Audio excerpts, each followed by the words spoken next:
isang araw, yung mga ano natin, yung mga naiisip lang na maganda ay magkakaroon ng katuparan. Basta ano lang, may paniniwala ka lang at may tiwala ka sa sarili mo, may tiwala ka sa Diyos.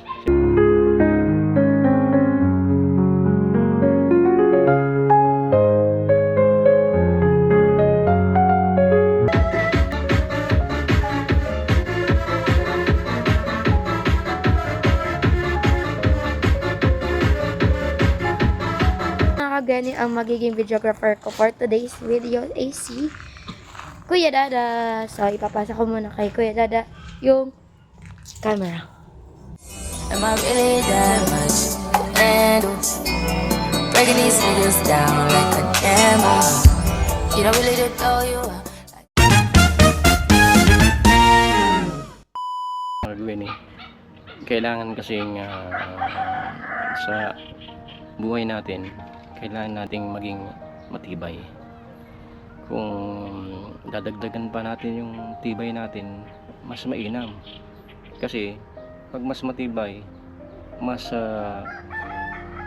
marami yung magagawa mo, marami yung pwedeng mangyari sa buhay mo na maganda. Syempre hindi naman natin nangad na walang magandang mangyayari sa buhay natin. Kahit hindi pa yung dumadating, kailangan nating kumapit. Dapat may pag-asa tayo. May pag-asa tayong isang araw, yung mga ano natin, yung mga naiisip lang na maganda ay magkakaroon ng katuparan. Basta ano lang, may paniniwala ka lang at may tiwala ka sa sarili mo, may tiwala ka sa Diyos. Siyempre, una sa lahat. Kasi dapat sinasabayan mo yan ng panalangin, prayers.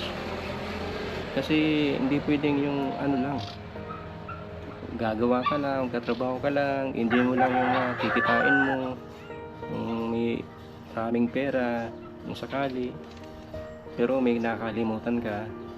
Yun, dapat hindi mo nakakalimutan yung nasa taas. Lagi kang magdasal. Siyempre hindi naman automatic may ibibigay yung mga gusto mong mangyari sa buhay mo, sa buhay ng pamilya nyo.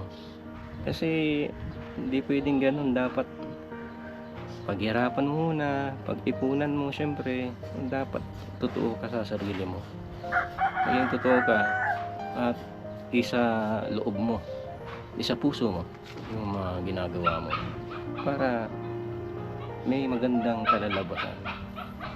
Kung may mapupulot kayong aral sa sinasabi ko, subukan niyo po. Wala namang mawawala dun pero dapat sa puso nyo, kung sakaling maniniwala kayo na balang araw matutupad yung mga pangarap nyo, dapat lang. Hindi naman automatic pag nangarap ka ngayon, bukas meron na. Medyo natatagalan din yan, kaya dapat mahaba yung pasensya mo at talagang habang nag-aantay ka, gumawa ka, pero nang mabuti. Kasi hindi pwedeng madaliin mo yung mga gusto mong mangyari sa buhay. Lahat talaga yan pinaghihirapan, pinagsisikapan. Kaya nga laking salamat po namin dahil may mga taong tumutulong po sa amin. Talagang may mabubuting puso na napipil nila yung kalagayan namin. Kaya po sila tumutulong po sa amin. Hindi sila nagdadalawang isip na tulungan kami kasi base sa nakikita nila, napipil nila kung ano yung pinagdadaanan po namin. Kaya papasalamat po ng marami sa nasa taas, ating Panginoong Jesus, dahil palagi siyang nandyan, palagi niya tayong ginagabayan sa mga kung ano man ang mga ginagawa natin, kung ano mang gusto natin gawin sa buhay natin. Pero dapat maganda yung magugustuhan niya, siyempre. Kasi pag ganun yung mangyayari, may reward yan, di ba? Pag nagtanim ka ng maganda, siyempre wala namang masama yung aanihin mo. siyempre maganda rin. Kaya yun ang dapat nating tandaan. Kung ano ang itatanim natin, yun din ang aanihin natin. Kaya hello mga Gwenny, good morning. Ito na po yung pang-apat na araw na pagtatrabaho dun sa ibabaw ng tulay, paglagay ng bubong. At galing po ako sa hardware, bumili ng mga natitira pang materyales na kailangan doon. Kinumpleto ko na po yun kasi yung si Kuya Carpenter to medyo na alanganin dun sa estimate niya sa kahoy. Akala ko yun na yung last na kahoy nung gahapon, 4 na piraso yun. Malayo pa naman yung pinagbilan ko. Tapos ngayon may 5 na namang kahoy kasi hindi raw niya na estimate yung dun sa gunting. Kaya nabitin siya. Humingi din ng pasensya kasi nawala dun sa estimate niya yung para sa gunting yung ng bubong. Doon ipinapatong yung 2x2 na papatungan yung yero. Kaya medyo nabitin siya sa estimate. Kaya ito na po, bumili ako ng 5 pirasong ayan, 2x3 doon ulit sa bus truck. Tapos yung yero 12 piraso to, 12. Kompleto na po yan. Hindi na mag-ano ng kung ano pang additional. At saka yung pambubong, yung sa pagitan ng yero sa taas, 3 pambubong, at yung pakong gagamitin, yung umbrella, at saka yung 3 yan. Yung 4 na ubusan daw sila, kaya bibili pa ako dun sa ibang hardware. Hindi na ako nag-drop by sa ibang hardware kasi may karga akong mga materyales, kaya babalikan ko na lang yun. At yun na nga po yung update ko ngayon. Ito na yung binili ko dun sa hardware. Po yan, kompleto na po yan. Matatapos na po yung pabubong sa ibabaw ng tulay. Ayan po. At abang-abang na lang po dun sa ibang update po mamaya. Okay, salamat po. A few moments later. Ayan po, ibaba ni Elmer yung binili yung materialis. Dadalhin ko na lang itong pako sa Kuya Carpenter ko.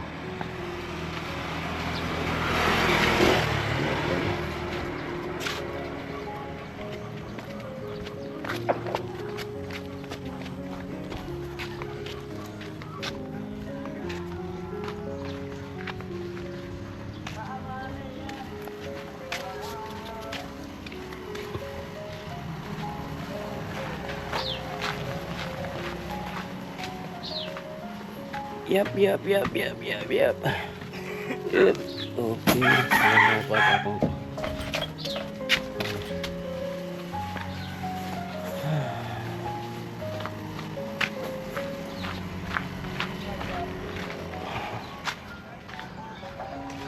Dalang ko ang tubig doon sa kabilang bahay. Doon kilakulin kasi walang larap tubig.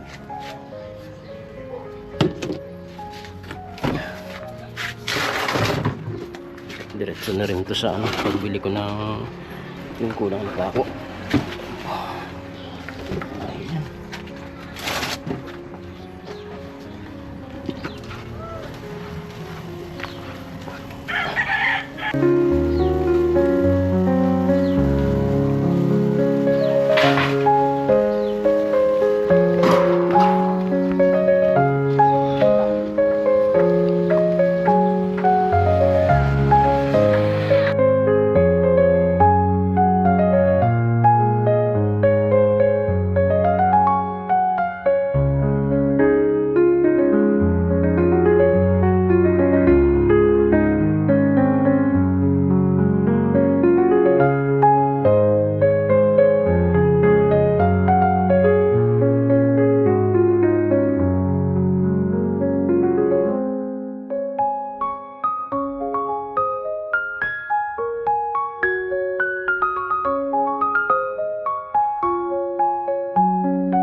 Tatlo na lang.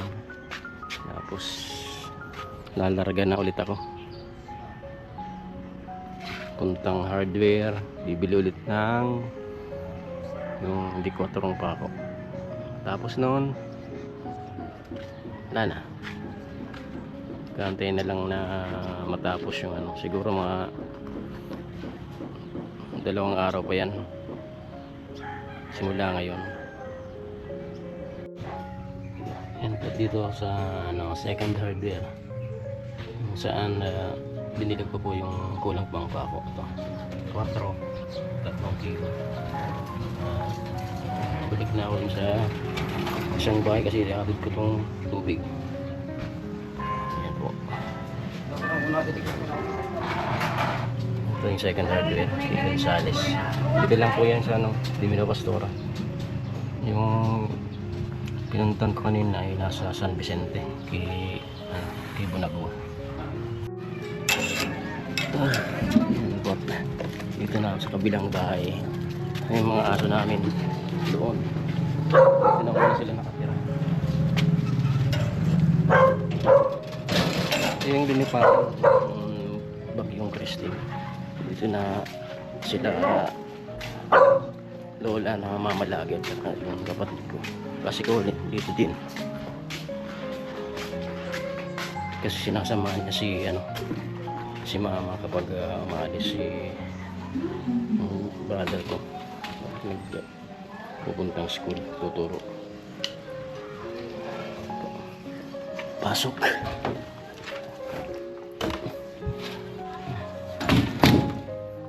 Ayan.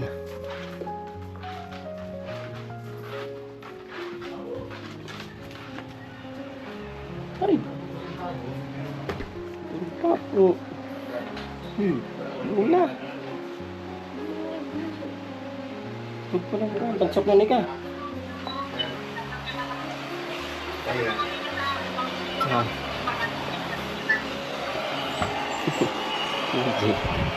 Mama. Ma, o sino mo? Ma! Ma. Oh. Ada sa tubig. Lager na yun. Ada sa tubig. Tinataw mo pa na po. Hindi ko din tinatao. Di man ka mo yung dinatao. Binabait sa nega sa di ano. Di video. Babay dun ka. Lager. Basa buhok mo. Lagunin ka. Bukuman basa buhok mo. Di na yan ako maririgot pag din sa Buhok mo buwan basa. maririgot sa ako. Oh, kaya ra bagong ligo. Maray para mapreskuhan ni ka.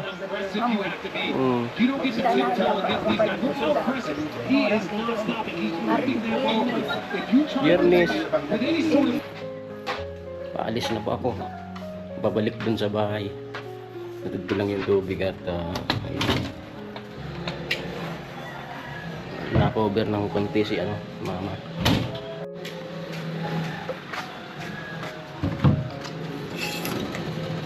Yan. Balik na ulit ako sa bahay.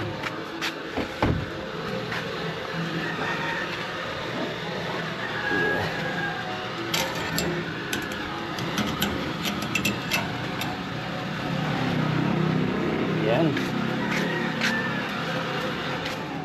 Ayan.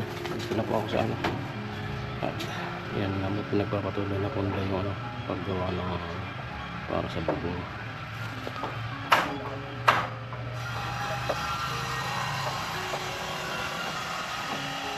Langanin ba't tumbok?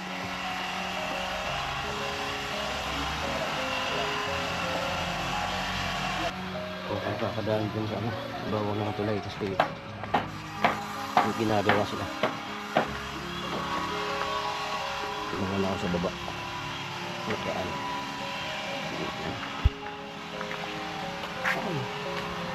Parating na dito sa last na sa gagawa nila.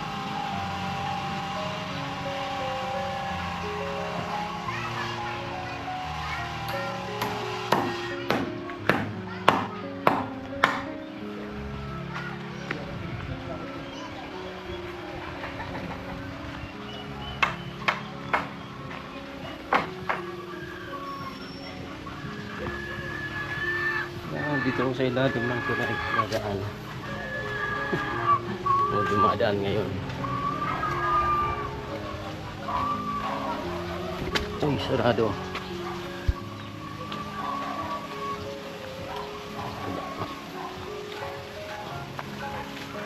Nakarating na ako dito sa bahay ni Gwen. Yan si ate mama. Ba, sila ako na di-vlog. Vlog ni Sai. Karot mo. Ha? Karot mo. Karot man. Kaso pag iyan sa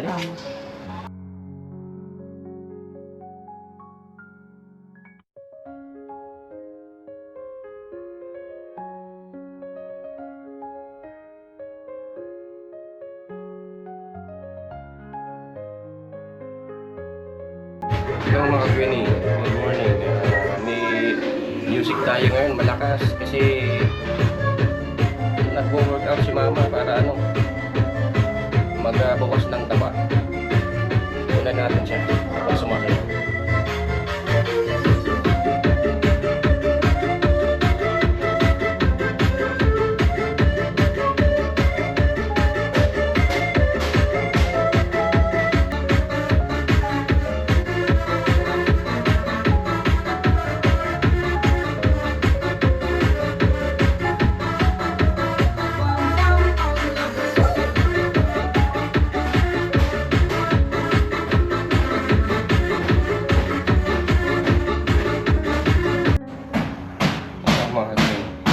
Na yung pang-anim na araw na ng paggawa sa babaw ng tulay. At kahapon, di ko nakunan yung ginawa kasi nung bandang tanghali ay biglang umulan ng malakas kaya hapli lang sila dito kahapon. Yung ulan hanggang gabi, pero kahit ganun yung nangyari, nakapagtinda pa rin dun sa boulevard. Kasi mapililit si ate mama na magtinda daw. Hindi naman masyadong malakas na yung ulan at gabi. Lang yung manipis lang. Ambon-ambon lang. Kaya, ayun, kapag tinda kami, meron din namang dumating na customer. Kaya, meron ding pumasok na kita. Ayun, kung natin ng click kung ginagawa dito sa ibabaw natin.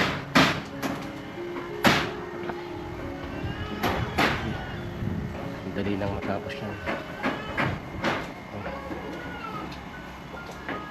Kahapon di sila nakapagbubuong kasi malakas yung ulan. Kaya ngayon sinasamantala nila itong araw na hindi pa bumubuhos yung ulan. Kasi maya maya ulan na yan. Kaya may itim yung ulap ngayon.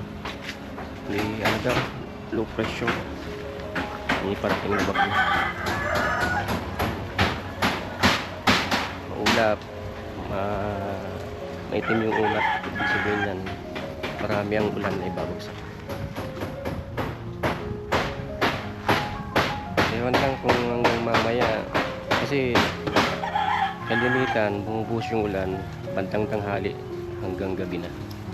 Kaya maya maya ulan na yan. Hindi ko alam kung makapagtatrabaho pa itong gumagawa dito sa tulay kung bubuhos na ulan. Kasi nasa na sila pag-year, pagbubuo, paglagay ng bubuo. Yeah.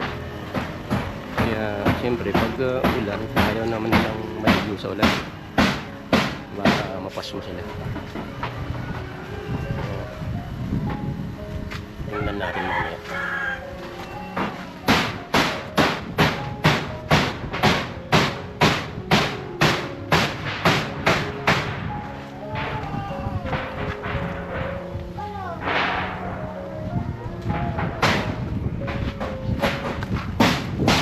Tayo sa labas.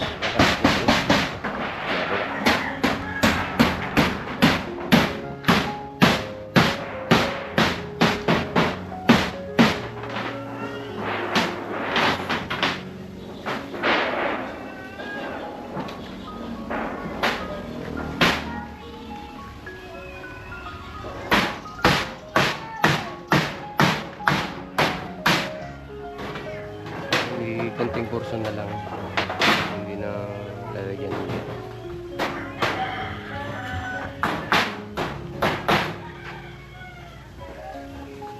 Ano na to? Mga 3 pieces na to. 1/4 na lang. Tapos na.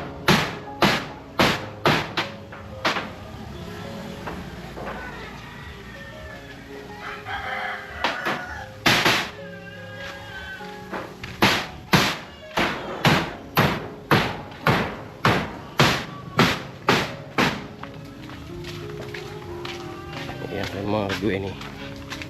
Tignan muna po yung update yung sa taas na to. Maya maya kung hindi lubos yung malakas na ulan ay siguro patatapos na yun. Pero kung hindi umulan mamaya, update na naman sila sa Lunes. Update din. Kaya yan na muna po mga kagawin eh.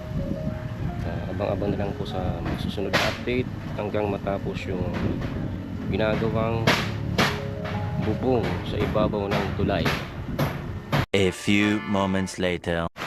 Mga kagawin eh, bumus na naman yung malakas na ulan. Ang oras ay alas 3 pa lang naman. Baka ikat na naman yung trabaho nito. Lapit na sana matapos. Kaya lang, ito na naman, bumus na naman itong malakas na ulan dahilan sa may low pressure.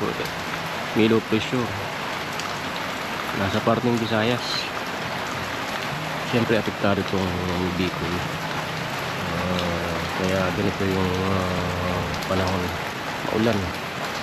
Hindi na naman nabul yung pagbubong. Hindi naman sila makakaakyat sa taas kasi madulas. Baka madiskersyap sila.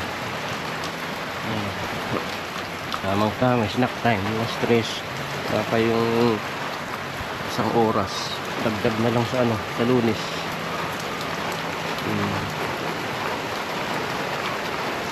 Ano pa yun, tinatapos muna kasi nila yung kahoy, yung paglalagyan ng bubong. Kaya ayun, naabutan na sila ng ulan.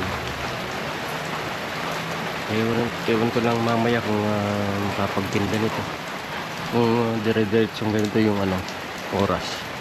Baka hindi na kasi malulugi rin naman pag ganito kasi walang pupuntang mga tao pag ganito oras.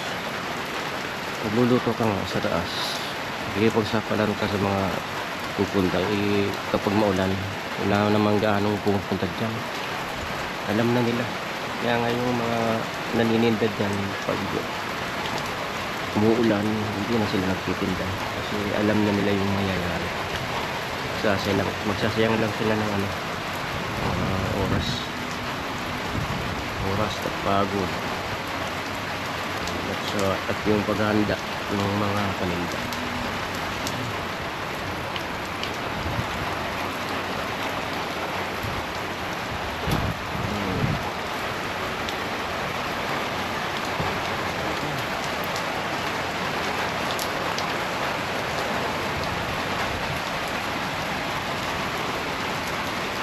May kasamang konting hangin tong ulan ngayon.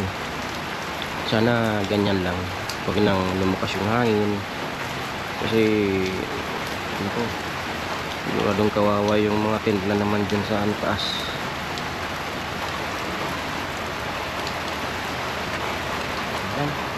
Yan na muna po yung update yun mga gawin. Abang-abang na lang po susunod na kadalapan hanggang sa matapos itong na ginububungang tulay. Maganda na yun sa taas yung may bubong.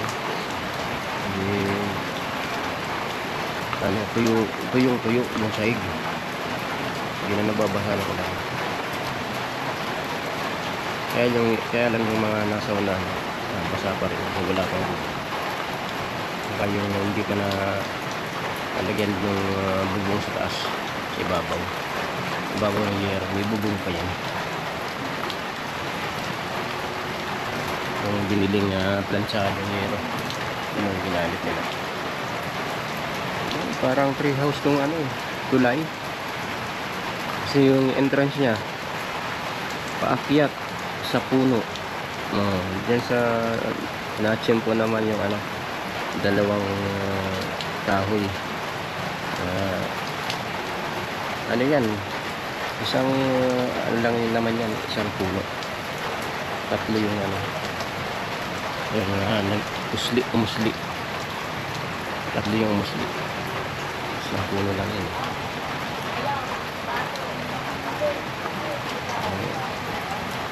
Parang tree house. Hagdan. Punta sa ibabaw. May bubong.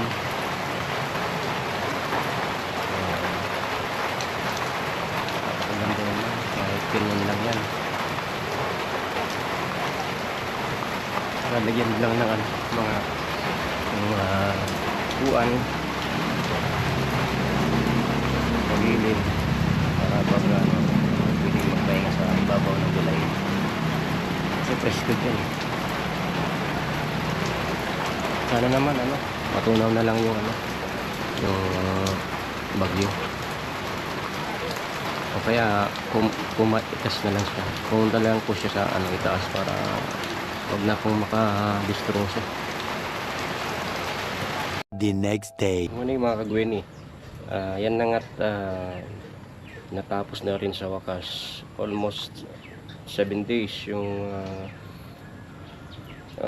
ginawang trabaho doon sa ibabaw ng tulay sa paglagay ng bubong. At ayun na nga, tapos na rin. At pupunta natin yung ngayon. Tingnan natin kung hanggang saan yung naabot ng bubong, yung tulay na may bubong.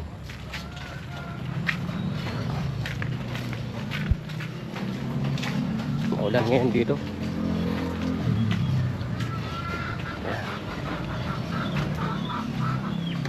Dahil maulan, ito gumawa ko ng sampayan dito kasi kadalasan sa labas kami nagsasampay. Sa ngayon halos araw-araw maulan, kaya dito na muna ako gumawa ng sampayan para safe naman yung damit. Wala namang masama, kaya nga may maraming purposes itong tulay na to na may bubong. Okay, po, simula dito tayo.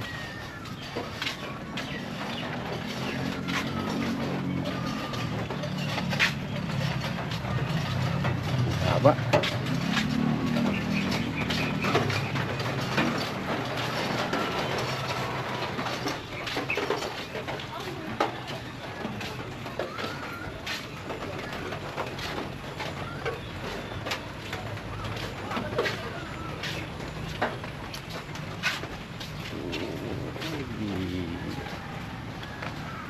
Ayan.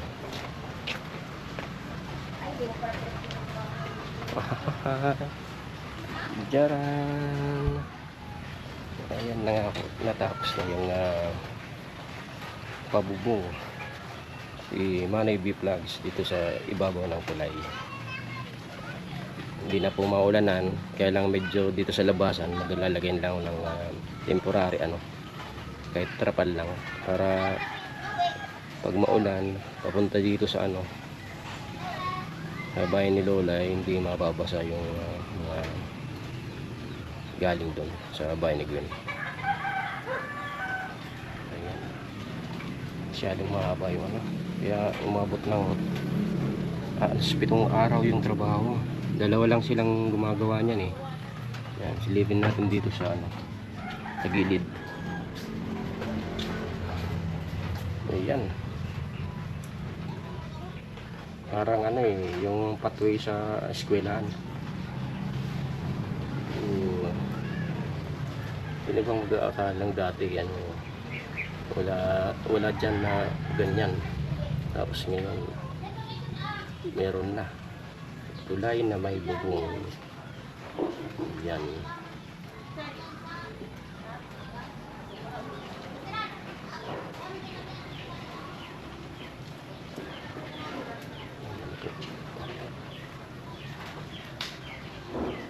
Ganda.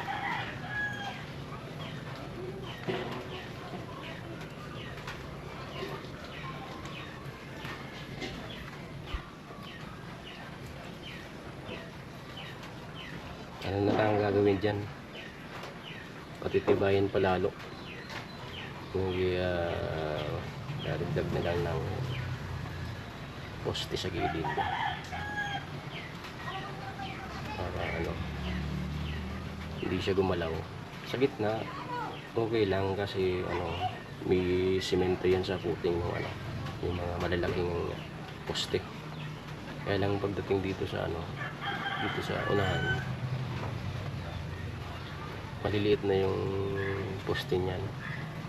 Kaya medyo hindi naman sa hindi matibay. Matibay naman yan. Kaya lang dapat mas matibay pa dyan. Masyadong mahaba yung ano, maraming yero yung nagamit dito. Buti na lang may ano, may mga lumang yero. Kaya konti na lang yung naidagdag.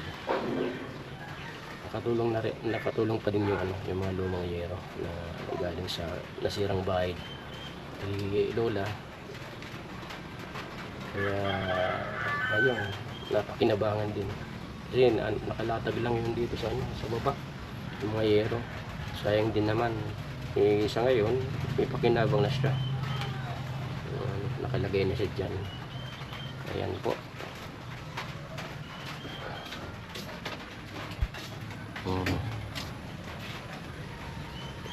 Ang ganda dito sa ano, sa tulay na to kasi presko dyan. Presko, may punong akasya, may mga puno sa paligid. Kaya pag umahangin ay presko. Masarap yung simoy ng hangin dyan. Balik tayo doon sa bahay ni Gwen.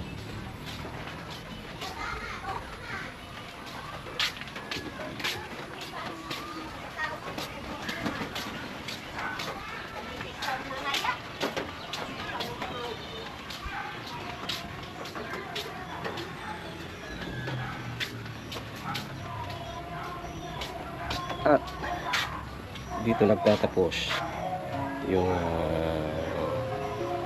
content na to dito sa paggawa ng bubong sa ibabaw ng tulay.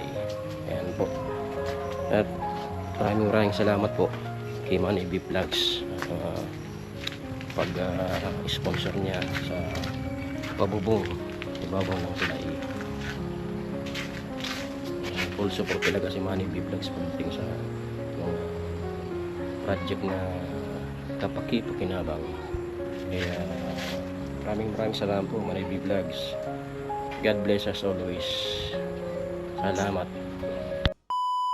Mga kagaya ng aking pagbabalik.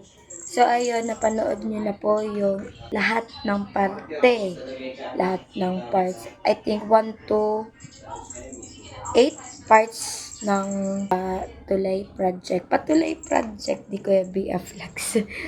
So ayun. Sa ngayon mga kagweni, pupunta tayo dun sa tulay para makita nyo din na maglalakad ako doon, dadaan ako doon. Kaya aral, samahan nyo ako mga kagweni. Dahil mga kagweni, ang magiging videographer ko for today's video ay si Kuya Dada. So ipapasa ko muna kay Kuya Dada yung camera. So ayun mga kagweni, samahan nyo akong dumaan dito sa project tulay ni Kuya BF Vlogs. So, arat. So, ito yung hagdan na nagawa po ng mga trabaho niya. Siyempre, katas tayo. Obvious naman. At andito si Bruno. Ito po yung ano niya, dog house. Charis. Napakalaking dog house. Ayan, bantay namin si Bruno. At tingnan nyo mga kagani, super tibay nitong floor dito sa tulay. Safe naman daanan dito kasi may hawakan dito sa kabilaang side ng I-improve na lang yan. yes. So, yes, pwede dito mag-tiktok, tumalon-talon, yung mga matatanda. Pero yung mga bata, bawal dito. Diba, Dada? Mag-tutor tayo dito sa tulay ni Kuya BF Vlogs. At sasamahan din tayo ni Bruno the Dog. Bruno the Dog. Diba? Bruno, tingin ka kay Dada, dali. Ulay. Hindi ka naman tumitingin sa camera.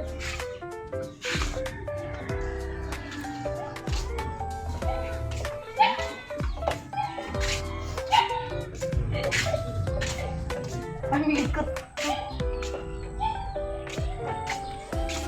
And this is the finish line. Finish line. Nakarating na tayo dito sa bahay ni Lola. So, ayun mga kagani, maraming salamat po dahil sinubaybayan nyo at sinuportahan nyo yung pag-vlog ni Dada at siya yung nakasama nyo. Although busy ko, talagang siya yung patras si Dada. Stop na muna tayo dito sa gitna. So, siya yung naging kasama niya sa YouTube channel ko. So, napapasalamat din ako kay Dada kasi hindi niya pinabayaan yung YouTube channel ko. Siya yung napatuloy ng pag-vlog dito sa Project Tulay ni Kuya BF Vlogs. And ayun, successful po talaga yung pag-vlog niyo. Wow! Congrats, Dada! Salute to you! Wow! Shout out sa aso, narinig natin ng igay. Ang ganda ng background natin, background music. Ba't umaatras ka tayo? Sabi ko, stop na muna. So, ayun, hindi na po kami mamamroblema every time na tag-ulan. Kasi pag tag-ulan po dito sa amin is mabilis tumaas yung tubig baha. Kaya, nagmimistulang isla yung bahay namin dyan kasi magkabilaan dun sa unahan ng bahay. Binabaha dun pati dito. So, yun, may daanan na kami papunta dun sa bahay ni Lola at di na kami mamamroblemang baha na naman, mag-ano naman kami ng bota. Tapos, kung naalala nyo before, gumawa pa yan si Dada ng, ano nga yun ba? Yung bangka. Balsa, o diba? Kung napanood nyo yun mga kagani, gumawa kayo ng balsa si Dada para makapunta lang dyan sa bahay. So ngayon, yan, napakalaki ng tulay dito at hindi na kami mahihirapan sa pagpunta din sa bahay ni Lola. So thank you so much po Kuya BF Vlogs sa natatawa ko kay Dada patras siya, tapos ako naglalakad. Parang si Charo Santos na naglalakad. Ayun mga kapamilya, abangan nyo ang kwento ng buhay ni Gwenny. Charis. Salamat po pala ako kay Kuya BF Vlogs kasi andyan po parati siya.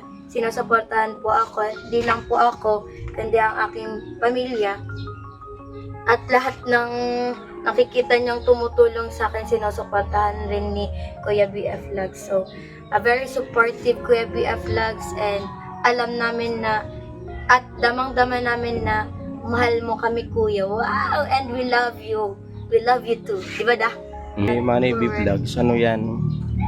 Kapamilya na natin. Yes. Parang yun na ngayon na feel natin parang siya.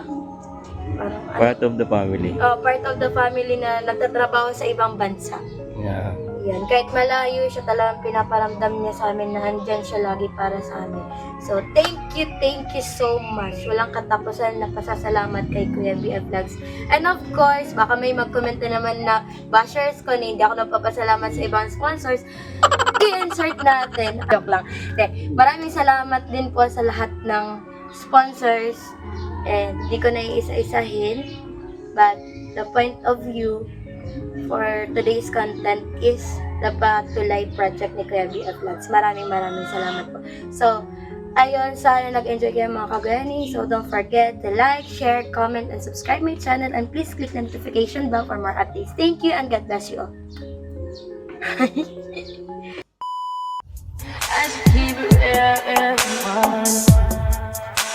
High volume. Am I really that much?